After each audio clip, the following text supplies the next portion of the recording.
Good morning बच्चों।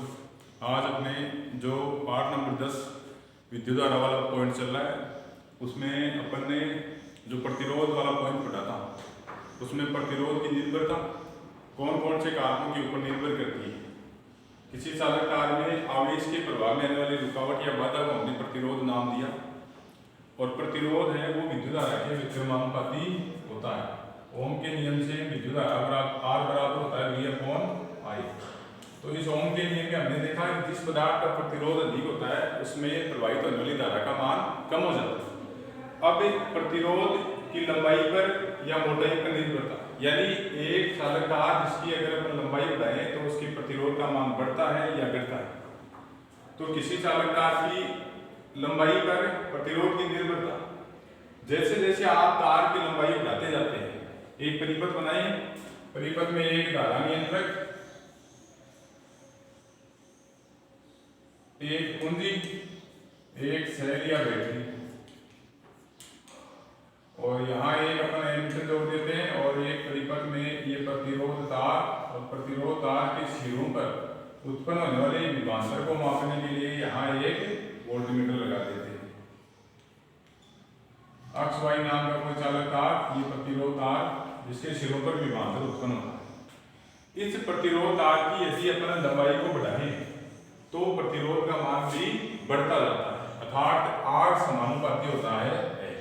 जैसे जैसे पहले मान लीजिए आप 1 मीटर लंबा तार लेते हैं और उसके प्रतिरोध का मान दोनों के अनुपात से निकालेंगे, फिर दूसरा 2 मीटर लंबा तार लेंगे और उसके अंदर विद्युत धारा और विभवांतर का अनुपात निकालेंगे तो प्रतिरोध का मान है वो लंबाई के अनुसार साथ बढ़ता जाता है।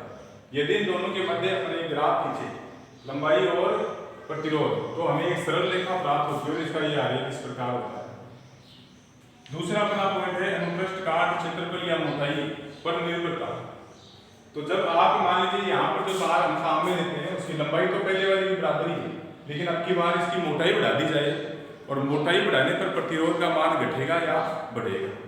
तो जैसे जैसे किसी चालक तार का प्रतिरोध ये मोटाई का मान बढ़ाते हैं, अनुप्रस्थ काट क्षेत्रफल का मान बढ़ाते हैं, तो इसके प्रतिरोध का मान कम हो जाता है, अर्थात R समानुपाती होता है 1/A या R व्युत्क्रमानुपाती होता है A, मोटाई के व्युत्क्रमानुपाती होता है। तो जैसे जैसे तार की मोटाई बढ़ाएंगे प्रतिरोध का मान घटेगा और प्रतिरोध का मान कम होने पर उस चालक तार में से अधिक मान की धारा प्रवाहित होगी।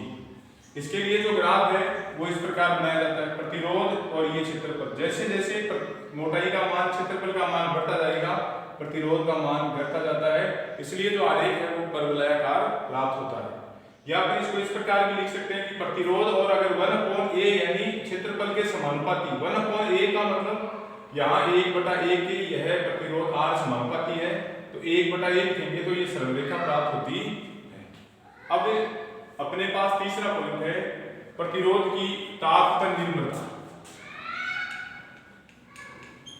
जो कल हमने पढ़ा था प्रतिरोध की ताप पर निर्भरता।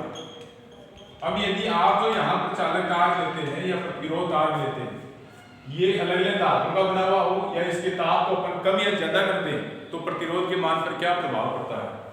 तो कुछ पदार्थ, इसमें 2-3 बातें पढ़ेंगे अपन। नंबर 1, कुछ धातुएं जैसे सोना, चांदी, प्लेटिनम, सोना,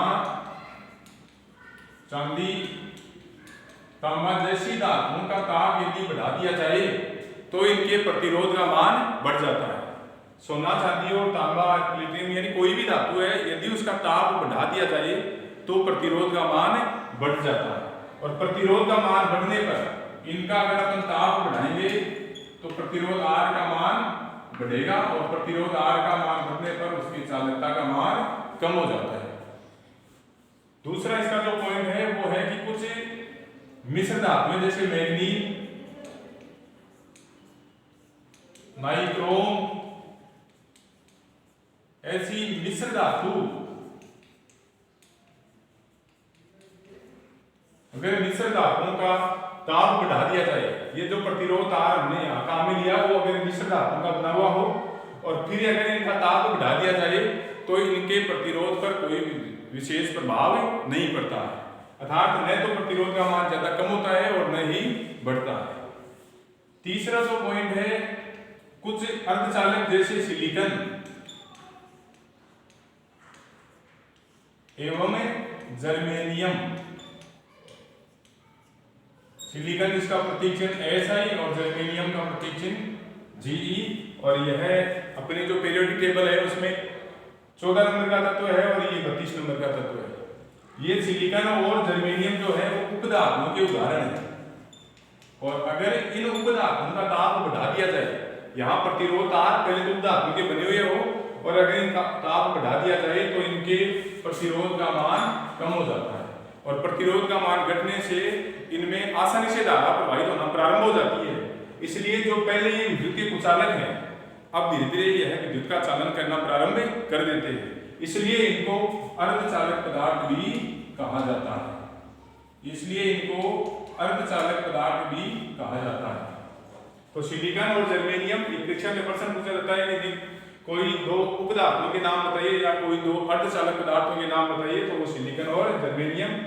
इसके अलावा और भी उदाहरण है, जैसे मैंने आपको पिछली साल एक ट्रिक बताई थी, बोले शिव ऐसी तेरी आत्मा पाकिस्तान गई, उसमें ये जो जितने भी तत्व आते हैं वो सारे उपधातुओं के उदाहरण हैं। इसका चौथा पॉइंट है, कुछ धातुएं ऐसी होती है जिनके यदि ताप के मान को कम कर दिया जाए, ताप का मान यदि कम कर दिया जाए तो प्रतिरोध का मान शून्य हो जाता है, तो इनके प्रतिरोध का मान शून्य हो जाता है। जैसे पारे का ताप यदि 4.12 केल्विन कर दिया जाए तो इसके प्रतिरोध R का मान शून्य हो जाता है, इसलिए यह अति चालकता का गुण प्रदर्शित करती है। कुछ धातुएं जैसे पारा, इसका ताप यदि कम कर दिया जाए, इनके ताप को घटाकर जैसे 4.12 केल्विन यदि कर दिया जाए तो इनके प्रतिरोध का मान शून्य हो जाता है, जिसके कारण यह अति चालकता का गुण प्रदर्शित करता है। ये हुई पदार्थ प्रतिरोध की ताप पर निर्भरता। अब चौथा पॉइंट है पदार्थ की प्रकृति पर निर्भरता।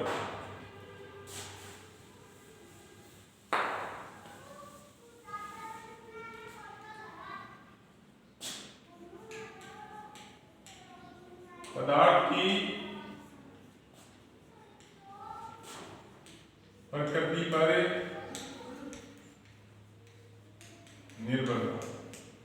अलग अलग पदार्थों के विशिष्ट प्रतिरोध का मान अलग अलग होता है, इसलिए उन पदार्थ की जो प्रकृति है उसके ऊपर उसके प्रतिरोध का मान निर्भर करता है। अपने पास 2-4 उदाहरण हैं जिनमें से ये परीक्षा में क्रम के अनुसार इनको पूछा जाता है, जैसे चांदी, तांबा, सोना,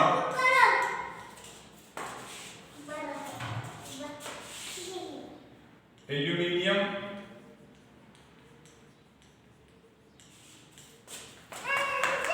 एवं लोहा। अगर आप इन पदार्थों को देखें तो इनमें विशिष्ट प्रतिरोध का मान चांदी से लोहे की तरफ जाने पर बढ़ता जाता है, प्रतिरोध का मान इधर जाने पर बढ़ता है, और प्रतिरोध का मान बढ़ता है तो इनकी चालकता का मान घटता जाता है। अर्थात विद्युत की सर्वाधिक या सबसे अच्छी चालक धातु का नाम चांदी। अगर इनको क्रम से लिखा जाए तो विद्युत की सबसे अच्छी चालक चांदी, फिर तांबा, फिर सोना, फिर एल्यूमिनियम और लोहा। ये पदार्थ की प्रकृति पर निर्भर करता है। ये 4 पॉइंट हैं जिनके ऊपर प्रतिरोध का मान निर्भर करता है। अब हमने समीकरण नंबर 1 और 2 से एक बार पढ़ी, समीकरण 1 और 2।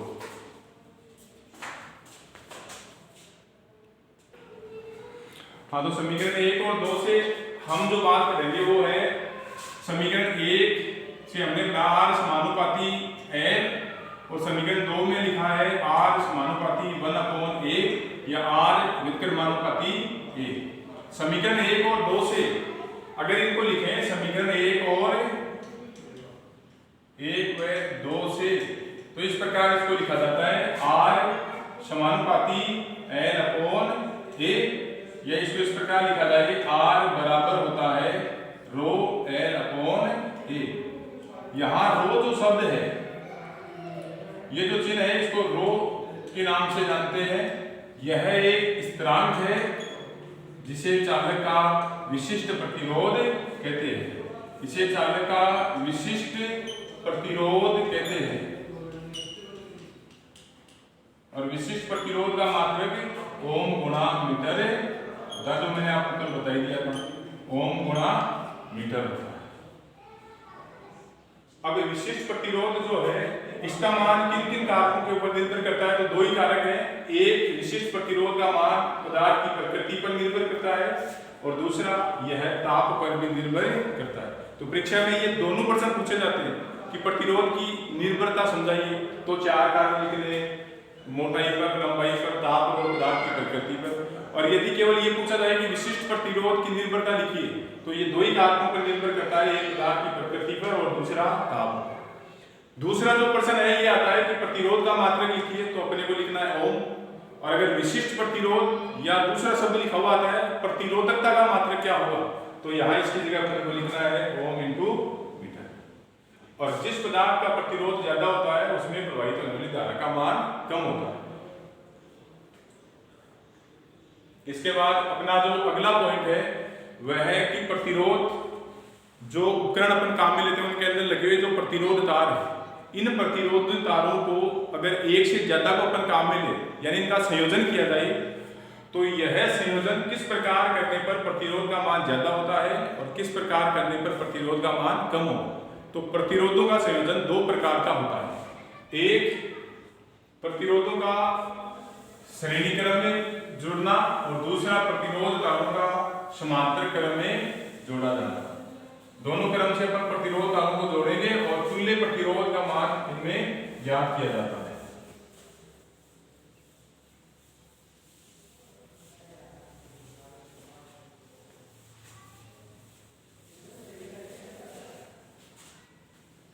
तो प्रतिरोधों का संयोजन दो तरीके से किया जाता है। पहला पॉइंट है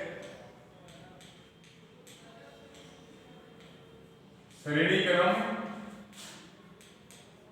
संयोजन।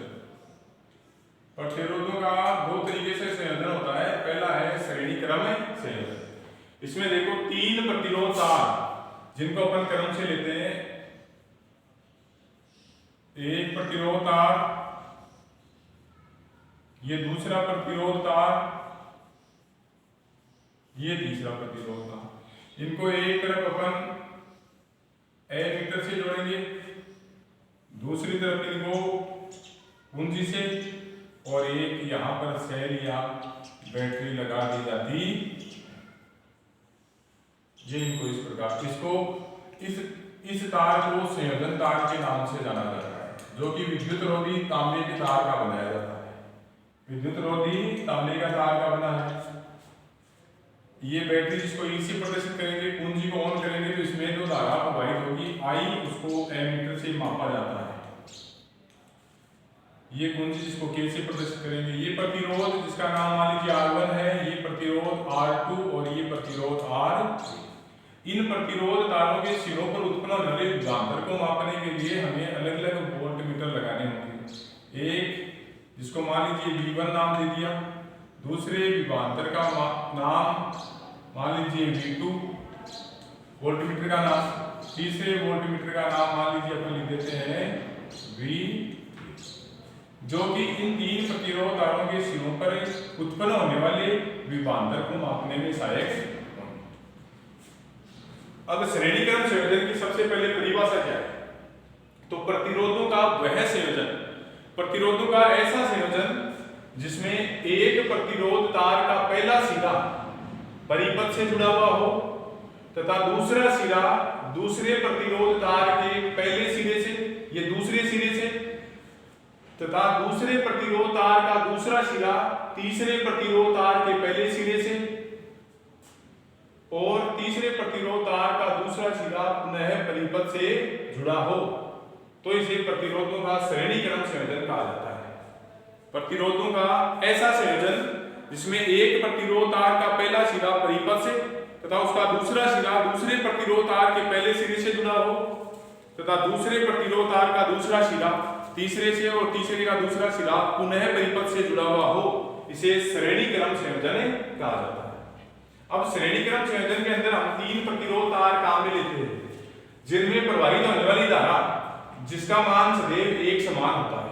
चित्रानुसार यदि तीन प्रतिरोध R1, R2 और R3 को श्रेणी क्रम में संयोजित किया जाए तो संयोजन के तुल्य प्रतिरोध का मान ज्ञात करने के लिए हमें इसका सूत्र व्युत्पन्न करना है।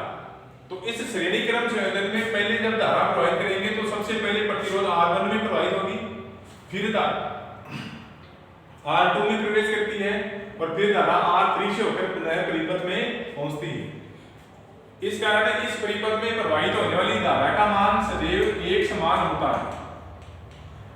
धारा का मान एक समान रहता है, लेकिन तीन प्रतिरोध तार जिसमें जैसे धारा प्रवाहित होगी तो इनके सिरों पर उत्पन्न होने वाले विभवांतर का मान अलग अलग होता है और यह जो कुल विभवांतर उत्पन्न होता है वो परिपथ के इस विद्युत विभव या विभवांतर के बराबर होता है।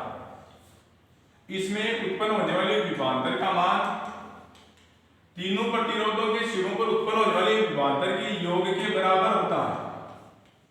ये जो कुल विभवांतर उत्पन्न होगा वो इन तीनों के सिरों पर उत्पन्न होने वाले विभवांतर के योग के बराबर होगा। अर्थात इसको इस प्रकार लिखा जाता है V बराबर होगा V1 plus V2 plus V3 और इसको समीकरण नंबर 1 दिया जाता है। तो तीनों प्रतिरोध तार के सिरों पर उत्पन्न होने वाला कुल विभवांतर परिपथ के कुल विभवांतर के योग के बराबर होता है। तो परिपथ के जो कुल विभवांतर है वो इन सभी प्रतिरोधों के सिरों पर उत्पन्न होने वाले अलग अलग जो प्रतिरोध विभवांतर है उसके योग के बराबर होता है, जिसको अपन समीकरण नंबर 1 लेते। अब ओम के नियम से हम जानते हैं, ओम के नियम से V बराबर होता है IR। ओम के नियम में हमने पढ़ा था V समानुपाती I और फिर I के समानुपाती के चिन्ह को उठाया तो V बराबर आता है IR। अब प्रतिरोध R1 के सिरों पर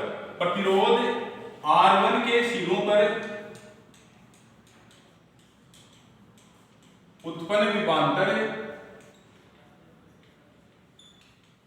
प्रतिरोध R1 है, इसलिए इस विभवांतर का नाम V1 और V1 बराबर हो जाएगा IR1। ऐसे ही V2 बराबर लिखेंगे IR2 और V3 बराबर हो जाएगा IR3।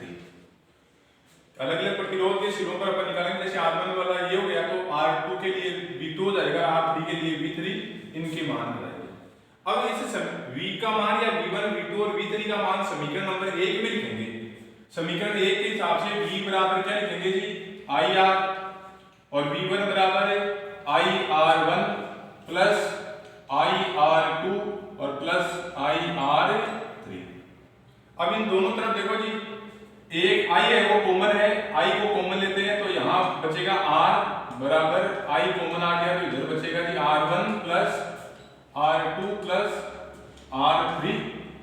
I से I तो कैंसिल हो जाता है और R बराबर आएगा R1 plus R2 plus R3। और समान श्रेणी क्रम संयोजन के तुल्य प्रतिरोध को प्रदर्शित करने के लिए अपन लिखेंगे RS बराबर R1 plus R2 plus R3। यह श्रेणी क्रम संयोजन के तुल्य प्रतिरोध कुल प्रतिरोध का मान ज्ञात करने का सूत्र व्युत्पन्न किया है। इस तुल्य प्रतिरोध से स्पष्ट है कि श्रेणी क्रम संयोजन के तुल्य प्रतिरोध का मान RS अलग अलग प्रतिरोध तारों के योग के बराबर होता है। R1, R2 और R3 के योग के बराबर होता है तथा परिपथ में दिए गए बड़े से बड़े प्रतिरोध के मान से भी अधिक प्राप्त होता है। अब यदि अपन 3 से ज्यादा प्रतिरोधों को यहाँ जोड़ें तो इसको इस प्रकार भी लिखा जाता है RH बराबर R1 plus R2 plus R3 और plus dash dash dash plus RN। इस ज्यादा अगर n प्रतिरोध जुड़े हुए हो तो इसको इस प्रकार भी लिखा जा सकता है। अब अपने को किसी परिपथ में मान लीजिए वो न्यूमेरिकल आए, आंकिक प्रश्न आए, आपको दिया हुआ मिलेगा प्रश्न में कि एक बैटरी जिसको 12 वोल्ट से जोड़ा गया है, 12 वोल्ट की बैटरी जिसमें 3 प्रतिरोध R1, R2 और R3 है वो श्रेणी क्रम में जोड़े गए। यदि परिपथ के तुल्य प्रतिरोध का मान क्या होगा तो आपको 3 प्रतिरोध तार दे रखे, एक ओम, दूसरे का नाम दे रखा है 2 ओम, तीसरे का नाम दे रखा है 3 ओम। तो अगर इनका तुल्य प्रतिरोध पूछा जाए तो तुल्य प्रतिरोध RS बराबर हो जाएगा R1 plus R2 plus R3। तो यहां लिखेंगे 1 प्लस 2 प्लस 3 बराबर 6 ओम। श्रेणी क्रम संयोजन के तुल्य प्रतिरोध का मान कितना आ जाएगा जी? 6 ओम। और आपको विद्युत विभव या विभवांतर का मान 12 वोल्ट दे रखा है। और परीक्षा में प्रश्न पूछा जाए कि परिपथ में प्रवाहित होने वाली धारा का मान ज्ञात कीजिए, तो धारा I बराबर अपन ये सूत्र लगाएंगे V बटे R। V का मान 12 वोल्ट है और R का मान 6, तो यहाँ 2 एम्पियर की धारा प्रवाहित हो जाएगी। इस परिपथ में यहाँ एमीटर के अंदर जो I का मान है वो अपने को 2 एम्पियर प्राप्त होता है। श्रेणी क्रम संयोजन के तुल्य प्रतिरोध का मान 6 ओम जो है वो बड़े से बड़ी प्रतिरोध के मान से भी ज्यादा प्राप्त होता है। ये 3 ओम है, इससे भी ये ज्यादा प्राप्त होता है। अब आपके सामने दूसरा प्रश्न है। मान लीजिए यहाँ पर 3 प्रतिरोध तार R1, R2 और R3 है। अगर R1 प्रतिरोध, आपके सामने क्वेश्चन है प्रतिरोध R1 जिसका मान 1 ओम है, 1 ओम में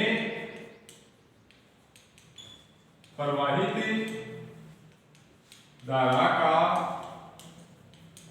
मान ज्ञात करो यदि विभवांतर का मान 12 वोल्ट हो। तो आपको I का मान ज्ञात करना है प्रतिरोध R1 के अंदर। इस प्रश्न का आप उत्तर लिखेंगे, कमेंट बॉक्स में इसका कमेंट करेंगे और ज्यादा से ज्यादा वीडियो को कम से कम 3 बार देखना है और इसके फिर आपको नोट्स अवेलेबल करा दिए जाएंगे। Thank you. Thank you.